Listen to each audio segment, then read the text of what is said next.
La Commission des droits de la personne et des droits de la jeunesse s'est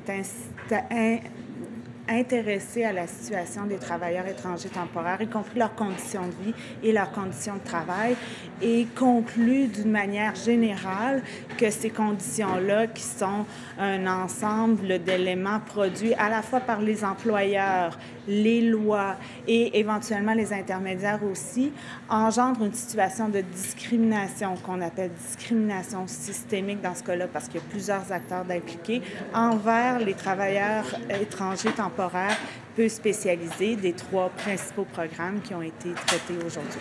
Donc, on a plusieurs motifs de discrimination qui sont inclus: l'origine nationale ou ethnique, le sexe dans le cas des travailleuses domestiques, la langue, la condition sociale puisqu'il s'agit de travailleurs peu spécialisés. Il y a plusieurs domaines d'exclusion qui sont des exclusions directes des régimes législatifs ou des exclusions le plus souvent qu'on retrouve qui sont indirectes et qui compromettent plusieurs droits énoncés à la Charte, y compris la liberté d'association, la liberté d'expression, le droit à la vie privée, etc., etc.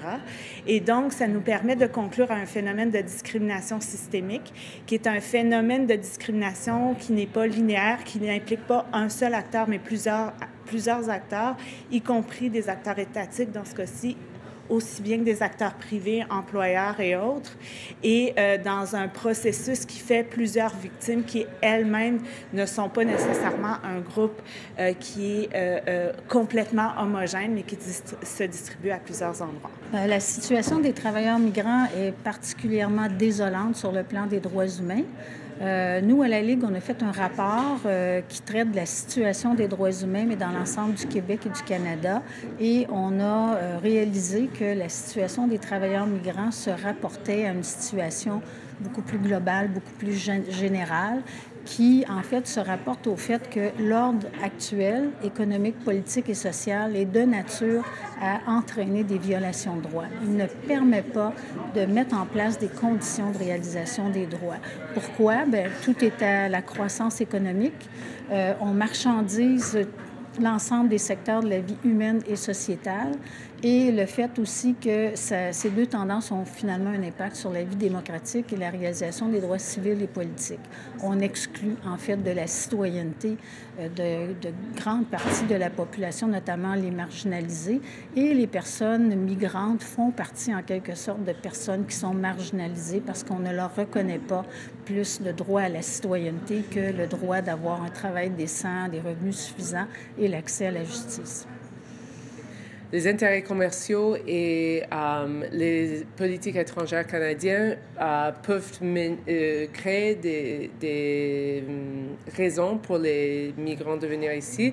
Puis il y a un discours que, en fait, les travailleurs migrants sont chanceux de venir ici puis de travailler, de gagner de l'argent, mais on ne se demande pas assez les questions comme est-ce qu'ils choisiront, est-ce qu'ils allaient choisir de venir ici, d'être séparés de leur famille pendant 4 ans ou pendant 8 mois chaque année s'il y avait des opportunités chez eux. Et la réponse qu'on entend quand on écoute la parole des migrants, c'est que non, ils préféreront de ne pas venir ici ou ils aimeront plus immigrer ici. Donc, au CCR, on pense que les travailleurs, sans égard à leur niveau de spécialisation, qu'ils soient peu spécialisés ou spécialisés, qui devront avoir l'accès à la résidence permanente.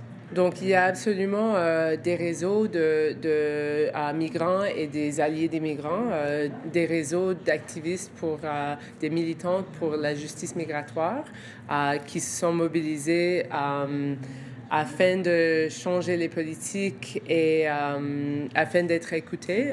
Quelques-uns des objectifs des coalitions de migrants sont la décriminalisation de la migration. Ça, c'est très important.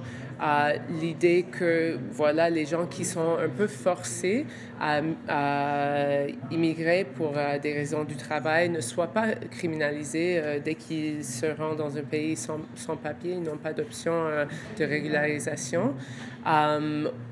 Pour nous, comme pour beaucoup d'autres, l'accès à la résidence permanente. Donc, avec toutes ces politiques néolibérales où les biens et les produits peuvent circuler sans aucun empêchement, pourquoi est-ce que les personnes n'ont pas cette même liberté? Et la protection des droits, que vu que la migration a toujours existé et ne va pas arrêter très bientôt, il devrait avoir des protections. La protection des migrants devrait être une considération de premier plan.